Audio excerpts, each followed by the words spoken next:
Hello everyone, welcome back to my channel. My name is Sarah and today we will be going through my March monthly reading wrap up. This was a pretty good month for reading for me. I've got 7 books to talk about with you today, including 1, maybe 2 new favourites, which is always really exciting to share and talk about. As I say, I've got a few things to get through today, so without further ado, let's dive right in. First book on my list is one of the aforementioned 5-star reads, and it is Daughter of the Forest by Juliet Marillier. I don't have a physical copy to show you, so I'll pop one around here. I borrowed it from the library and it has since been returned to the next blessed reader. This is a fantasy novel. It's the first book in the Seven Waters trilogy, and it's actually the first book by Juliet Marillier that I've ever picked up. It's set in a mystical and kind of reimagined 10th century Ireland. We follow our main character, Saoirse, who is a young girl, and we kind of follow her throughout her formative years as she works to break a curse which is set on her family by her evil stepmother.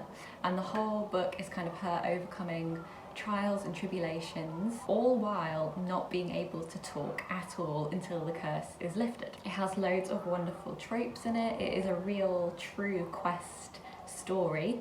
It's got curses and witchcraft, herbal remedies. It's got a sprinkle of politics. It's got revenge. It's got romance. It's got it all. Fae magic and folklore is a central point of the book, and it's kind of very much based on Irish folklore and like a deep connection to nature. But it is grounded by the kind of like sibling relationship that Saoirse shares with her 6 brothers, including a telepathic connection which she has with a few of them, which is, it's really interesting to read that and read through that dialogue as well. I don't know, I don't want to say too much more about it because I don't want to spoil this book, and I loved reading it so much that I want everyone else to have the same experience, because despite it being over 600 pages long, the pacing and the tension, it was so gripping, and Saoirse is such an endearing protagonist, like you really root for her. I flew through this book in like just a few days. However, I do want to preface that this book does have some content warnings that you should be aware of if you do decide to pick it up. Namely sexual assault and violence. So if those are things that you would like to avoid, I would avoid this book. But one thing that I would say is that the author really approaches trauma in a very informed way and in a very empathetic way. I find with a lot of specifically fantasy authors, something terrible happens and the character seems to just kind of get on and carry on as is. And in this book there is the remnants of trauma throughout, and kind of like how the aftermath actually affects the character, and I really appreciated that. As I said, this was a 5-star read for me, a new favourite, and I would highly recommend this book to anyone who's interested, and I will definitely be picking up more Juliet Marillier in the future.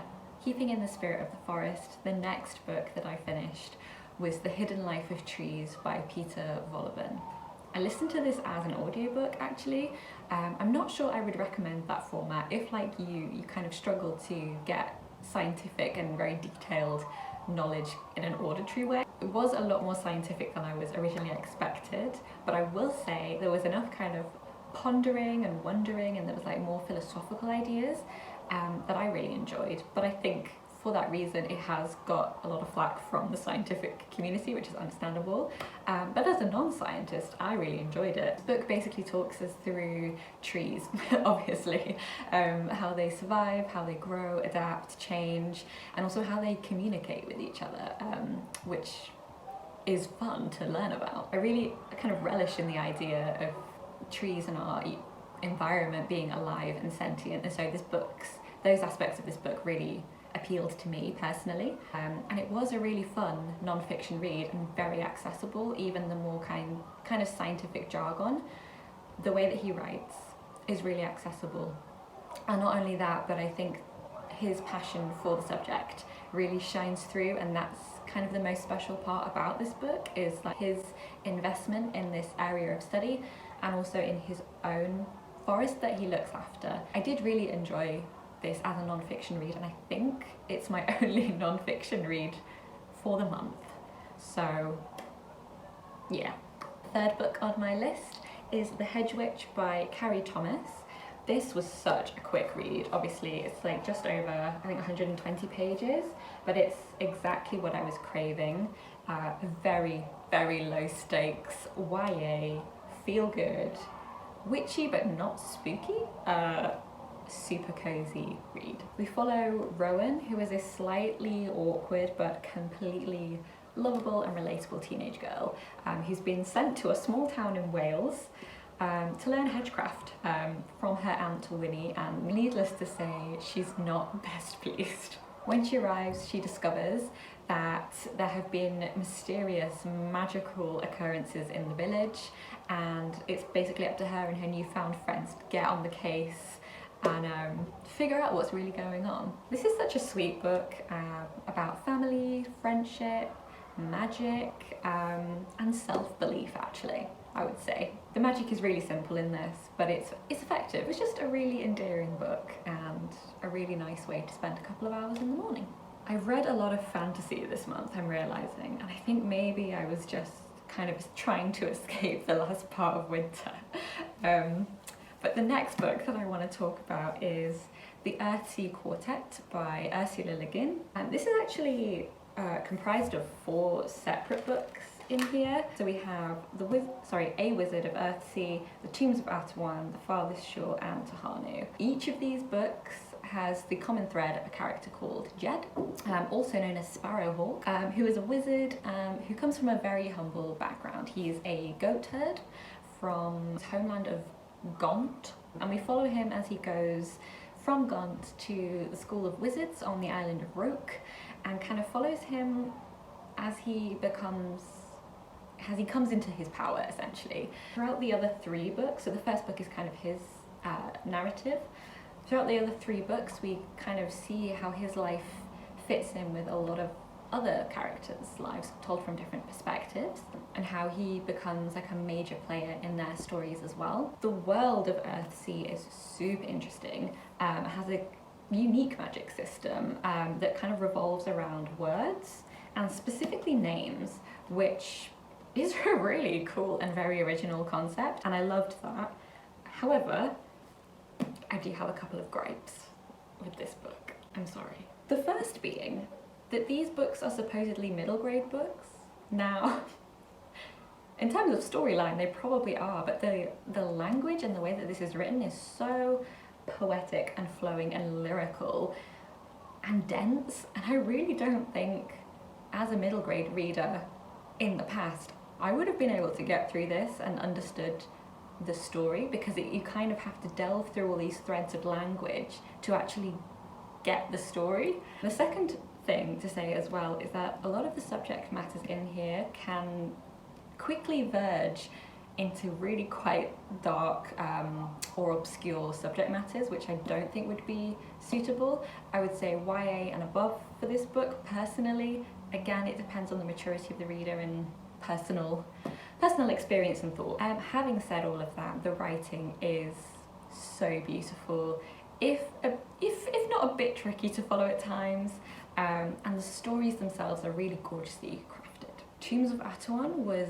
especially impressive, if not completely enjoyable. I've never read anything like it. It was so spooky and had kind of created this really oppressive atmosphere. The way that she writes about cruelty and loyalty and even love is incredibly nuanced, and I think that's one of the reasons that I continued to read through all of these, hoping maybe it would impart some of her wisdom to me. So yeah, there's also dragons in this book, which I have not experienced in the rest of my reading list so far this year, so that was a win. Next up is Carnival of Ash by Tom Beckerlegge, which is a speculative historical fiction. This is a novel about the imagined city of Cadenza, a city whose entire being centres around words and is run by poets. When we start the book, Cadenza is beginning its decline into a very tumultuous atmosphere after the death of their leader. It's split into 12 sections, or cantos as they're labelled in the book, and each of these cantos follows a different character's perspective. Through them we find out more and more about the corruption that permeates everyone and everything in the city. I would have liked more time with each of the characters' perspectives. I feel like as soon as you start to get to know them, you get yanked away from them and you don't really ever hear about them again, except in passing. Especially I would have liked to have spent more time with the women in the story. Unfortunately, this book is a little bit male-gazy and the women in here are often objectified quite obviously, so it can feel kind of misogynistic at times, which is a real shame, because some of the concepts in here, written at a slightly different viewpoint, I think would have been absolutely incredible. Honestly, the main character in the book, despite there being so many other characters' perspectives, is the actual city itself. I would personally say that kind of the socio-political intrigue is what drives this book, especially as we find out more about the downfall and the ruin of this imagined medieval Italian city. It is the most interesting aspect. It really is a story about the upheaval and destruction and downfall of a city run by poets. And with that in mind, it is an incredibly dark and gritty book. There are so many content warnings for this book, and I did not realise before I picked it up, but I really would recommend you read into that a little bit before. General violence, physical violence, sexual violence, gore, there's suicidal ideation, there's assault of various kinds, there's torture, there is so much terrible stuff going on in here, and it was really heavy read, honestly, but intriguing. The writing style in here, as you would expect, is very rich, the premise is fascinating, and the world building unfolds beautifully. But as I've mentioned, there are some elements that I was disappointed by. It's a very complex and layered story, but I wasn't bowled over by the execution of the book in the end. The next book that I read could not be more different. This was Emily Wilde's Encyclopaedia of Faeries by Heather Fawcett. I read this on holiday in the Lake District, and it was exactly what I needed after Carnival of Ash, let me tell you that. This is the exact opposite. The story follows Emily Wilde, who is a leading researcher and scholar in the field of fairies. Go figure. She travels to a very remote Scandinavian village in hopes of tracking down and recording a subspecies of fairies which has not been recorded before. And we follow her adventures as she arrives in this village and things go slightly awry. It makes it quite clear in the beginning that this character, Emily Wilde, is a neurodivergent character. That seems heavily implied, at least anyway. We're told early on that she really struggles to read people, and it's really clear that her research is, when we begin the book anyway, is the most important thing to her. It's how she finds her place in the world and what keeps her going. It's a very light-hearted, I think it's probably YA, is how I personally would classify it, fantasy book. There's some romance in this, which is glaringly obvious from the beginning. I think it's even written in the blurb, to be perfectly frank, but it's still really fun and really enjoyable. And I had a good time reading it. It's not a standout for me, but I liked it. Little coffee break.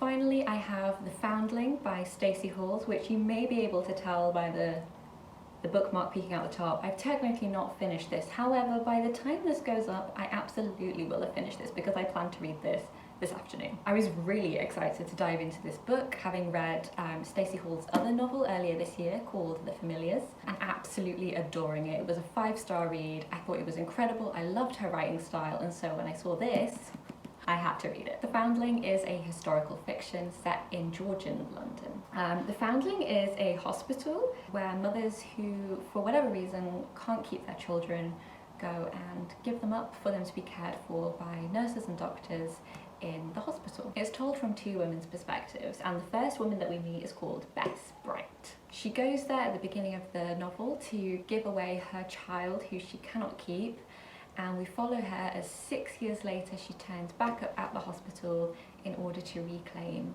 her daughter. When she arrives all of those years later back at the hospital ready to reclaim her daughter, she discovers to her horror that somebody has already claimed her daughter in her name. The rest of the book explores motherhood, loss and grief, love, family above all, in her quest to reunite with her daughter. So far, I have loved this book. I can definitely see it being another 5-star read. Stacey Hall's writing is so accessible and lyrical and gorgeous and heartfelt. I think she's one of my new favourite authors, and I've only read 2 books, and I've not even finished it, and I'm already recommending it so much to literally anyone who'll listen to me. Really enjoying this, and I can't wait to finish it. That's everything that I've read this month. So it was a pretty good month overall. Thank you so much for stopping by, and I will see you again soon. Bye bye.